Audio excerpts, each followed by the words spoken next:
Hello students, my name is Dr. Hitendra. Today I am going to teach you about Monsanto acetic acid process, that is syllabus of MSc course.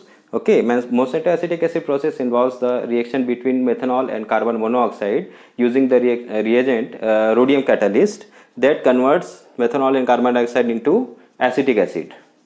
So I will continue in Hindi. ये process जो होता है ये तीन इसमें basic process involve होते हैं। सबसे पहला है आपका ऑक्सीडेटिव एडिशन रिएक्शन, दूसरा है आपका माइग्रेटरी इंसर्शन रिएक्शन, तीसरा है आपका रिडक्टिव एलिमिनेशन रिएक्शन। जो हमारा सबसे पहला रिएक्शन है वो स्टार्ट होता है रोडियम कैटलिस्ट है। यहाँ पर ये जो प्रोसेस, ये जो कंपाउंड है, रिएजेंट है, ये हमारा रोडियम CO2 और I2।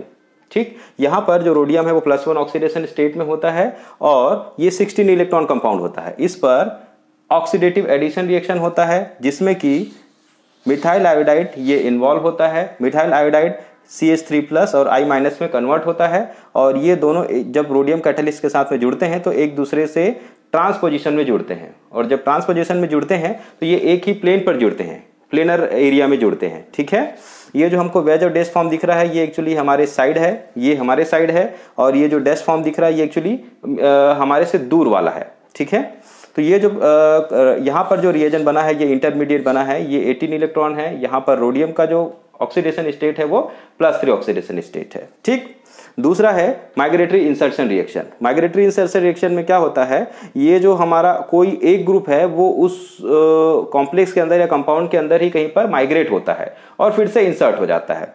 तो ये जो CO ग्रुप है वो एक्चुअली माइग्रेट होता है और यहाँ पर हमको एक नया प्रोडक्ट, नया जो लिगेंड है वो दिखता है COCH3।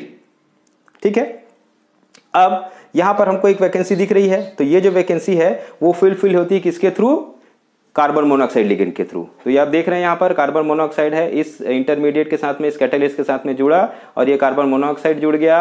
अब ये जो कार्बन मोनोऑक्साइड है क्या करता है, वापस कैटलिस्ट में कन्वर्ट हो जाता है, इनिशियल स्टेट में आ जाता है। अब इस प्रोसेस में जब ये इनिशियल स्टेट में आता है तो ये प्रोडक्ट जनरेट करता है। इस केस में क्या होता है, ये जो हमारा एसिटाइल ग्रुप है ये क्या हो जाता है, निकल जाता है बाहर, और उसी तरह से ये आयोडीन ग्रुप भी बाहर निकल जाता है। तो हमारे पास पहले के जो 2 CO ग्रुप है, यहाँ पर भी 1 और 2 CO ग्रुप है, 2 आयोडाइड ग्रुप है, 2 आयोडाइड ग्रुप है, ये दोनों वापस कन्वर्ट हो जाते हैं इस इनिशियल कैटलिस्ट स्टेट में। ठीक है, अब ये जो प्रोसेस है हमारा CH3CO और I निकला, एसिटाइल आयोडाइड निकला, ये क्या करता है, वाटर के साथ में रिएक्ट करता है और एसिटिक एसिड जो हमारा बेसिक प्रोडक्ट है वो बनाता है। ठीक है, और ये जो एसिटिक एसिड के साथ में ये HI भी बनाता है, ये HI वापस H2O के साथ में रिएक्ट करता है, फिर से एसिटिक एसिड बनाता है। तो ये प्रोसेस कंटिन्यू चलता रहता है जब तक हम इसको रिएजेंट सप्लाई करते रहते हैं।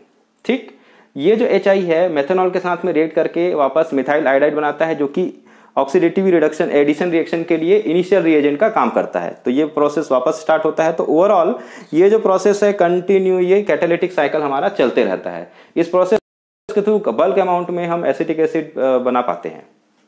ठीक है, तो आज के लिए बस इतना ही। नेक्स्ट जो वीडियो बनाऊंगा मैं बैकअप प्रोसेस के लिए बनाऊंगा। ठीक है, अगर कोई डाउट हो तो आप कमेंट सेक्शन में लिख सकते हैं। Thank you.